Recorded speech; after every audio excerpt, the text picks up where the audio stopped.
आप देख रहे हैं मिड कैप मंत्रा और अब कुछ और खबरें आपके लिए लेकर आते हैं। दरअसल दिल्ली सरकार के अधिकारों को लेकर सुप्रीम कोर्ट ने अपना फैसला सुना दिया है। कोर्ट ने अपने फैसले में कहा कि दिल्ली सरकार को वही शक्तियां हैं तो दिल्ली विधानसभा को मिली हुई है। इस पर और जानकारी देने के लिए मेरे सहयोगी लक्ष्मण रॉय मौजूद हैं।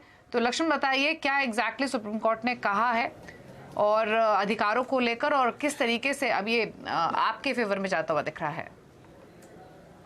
देखिए, दरअसल ये सुप्रीम कोर्ट का जो फैसला है वो फैसला दिल्ली सरकार और केंद्र सरकार के बीच में मतभेदों को दूर करने के लिए ऐतिहासिक फैसला है।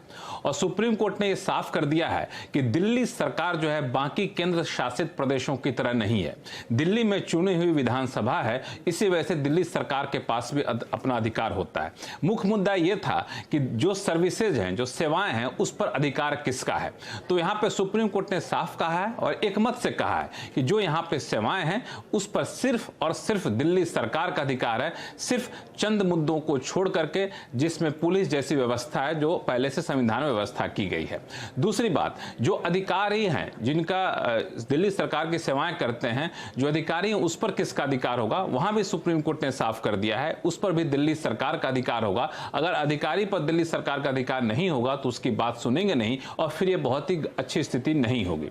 तीसरा मुद्दा ये था कि क्या दिल्ली के जो लेफ्टिनेंट जनरल हैं वो किस तरीके से कामकाज करेंगे। तो उन्होंने साफ तौर से कहा कि जहां जहां विधानसभा को जो अधिकार है उन अधिकार क्षेत्र में लेफ्टिनेंट जनरल को दिल्ली विधानसभा के सिफारिश के आधार पर काम करना होगा। तो जो भी पहले कंफ्यूजन था वो सारे कंफ्यूजन अब दूर हो गए हैं और दिल्ली सरकार के एक तरह से पक्ष में कहें या फिर कहें कि विवादों को साफ करते हुए सुलझाता हुआ फैसला माना जा रहा है।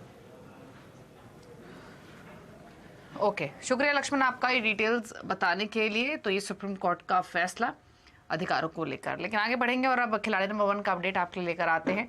इस हफ्ते जो मुकाबला चल रहा है इक्विनॉक्स रिसर्च के पंकज रांदर, प्रूडेंट ब्रोकिंग सर्विसेज के प्रदीप होटचंदानी और आईएफएल सिक्योरिटीज का अनुज गुप्ता के बीच चल रहा है। फिलहाल लेकर आते हैं अपडेट इन खिलाड़ियों के पोर्टफोलियो से। तो बीएलएस इंटरनेशनल सर्विसेज पंकज ने स्टॉक से प्रॉफिट्स बुक किए हैं। 210 के इनके टारगेट थे, 190 रुपए 90 पैसे पर इन्होंने ये पोजीशन से बाहर हुए हैं। अब दिखाते हैं आपको रिटर्न की स्थिति मुनाफे के मीटर में। इस पूरे हफ्ते अब तक पंकज ने बढ़त बनाई हुई थी, लेकिन अब लीड कर रहे हैं प्रदीप होटचंदानी 13.5% के रिटर्न के साथ। 11.5% के रिटर्न पंकज का पोर्टफोलियो दे रहा है। अनुज गुप्ता का पोर्टफोलियो 4% के रिटर्न लेंड कर रहा है।